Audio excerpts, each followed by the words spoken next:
tó ẹ̀yin èèyàn wa ẹ kú dédé ìwòyí ẹ kú àsìkò yìí ṣe dáadáa la bá yín update tó tún lọ lọ́wọ́ la mú wá fún yín lórí ọ̀rọ̀ òṣèrékùnrin tí gbogbo wa mọ̀ sí Fẹ́mi Adébáyọ̀ àti ìyàwó wọn yìí tí bí ọ̀rọ̀ ìjà tó ń lọ láàrin wọn lẹ́nu ọjọ́ mẹ́ta yìí ẹ̀yin èèyàn wa gbogbo alamọ arábìnrin tí wọ́n máa ń ṣe fídíò lórí Facebook tí wọ́n pè ní Mewolaka arábìnrin yìí mà ti jáde o láti wá share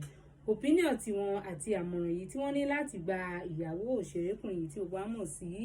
Ìyàn Aládùkẹ́ ẹ̀yin èèyàn wa nígbà tí arábìnrin yìí sọ̀rọ̀ mà dàbí ẹni wípé kò dùn mọ́ gbajúgbajà òṣèrébìnrin tí wàá mọ̀ sí Yèyé Mẹ̀ṣọ́ Lizzy Anjorin kò dùn mọ́ wọn nínú rárá àti rárá o nítorí wọ́n ti jáde láti wá fèsì sí ọ̀rọ̀ arábìnrin yìí níbẹ̀ náà ti sọ wípé kí nìkan tí ó kan Mewolaka nínú gbogbo ọ̀rọ̀ tí ó ń lọ nílẹ̀ yìí wọ́n ní wípé tí ẹnikẹ́ni bá ṣẹ̀wá fẹ́ gba Ìyàn Aládùkẹ́ lámọ̀ràn ṣe bíi ti Mewolaka ni wípé kí ni nǹkan tí ó ṣe nílé ọkọ alákọ̀ọ́kọ́ èyí tí wọ́n fi lé kúrò kí ló ṣe nílé ọkọ ẹlẹ́kejì tí wọ́n fi lé kúrò tó fi wá jẹ́ wípé òun ló fẹ́ wá máa gba Ìyàn Aládùkẹ́ tí gbogbo wa mọ̀ sí ìyàwó Fẹ́mi Adébáyọ̀ ní àmọ̀ràn yìí ni ọ̀rọ̀ tí Lizzy Anjorin tó ti jáde láti wá sọ òní sọ fún wípé kí ló mú Mewolaka láti jáde láti máa sọ Ìyàn Aládùkẹ́ nǹkan tó ṣe kò ń ṣe nǹkan tó dáa nǹkan tó fi lé ìyàwó síta ni wípé kí ni nǹkan tí Ìyàn Aládùkẹ́ ìbá ṣe èyí tó fi jẹ́ wípé Mewolaka ní ó jáde láti wá máa gbà lámọ̀ràn ṣùgbọ́n fún díẹ̀ yìí ò kí Mewolaka gbìyànjú láti gbé ẹnu rẹ̀ dákẹ́ lẹ́ni tó pe Mewolaka sí ọ̀rọ̀ tó wà nílẹ̀ yìí èyí ni ọ̀rọ̀ tí Lizzy Anjorin ti jáde láti wá sọ fún Mewolaka ẹ̀yin èèyàn wa oríṣiríṣi ọ̀rọ̀ mà ní Lizzy Anjorin sọ sí Mewolaka nínú fídíò tí ó ṣe ò nítorí ó bínú sí Mewolaka gidi gan wípé kí ó má ṣe dá sí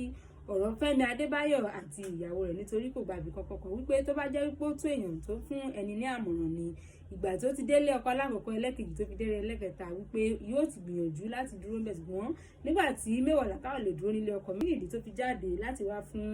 aya òṣèrékùnrin Fẹ́mi Adébáyọ̀ ní àmọ̀ràn lórí ìjà tí ó ń lọ láàrin òun àtọkọ rẹ̀ ẹ̀yin èèyàn wa Lizzy Anjorin bínú sọ ọ̀pọ̀lọpọ̀ ọ̀rọ̀ sí Mewolaka nínú fídíò tí ó ṣe ò nítorí ó jẹ́ kó máa yé wípé kí ó gbẹ́nu rẹ̀ dákẹ́ kò sí ìkankan tí ó kàn rárá àti rárá lórí ọ̀rọ̀ ọkọ àti ìyàwó èyí tó ń lọ ní ìgboro èyí tó ń jà rìnrìn ẹ̀yin èèyàn wa yìí ni ọ̀rọ̀ tí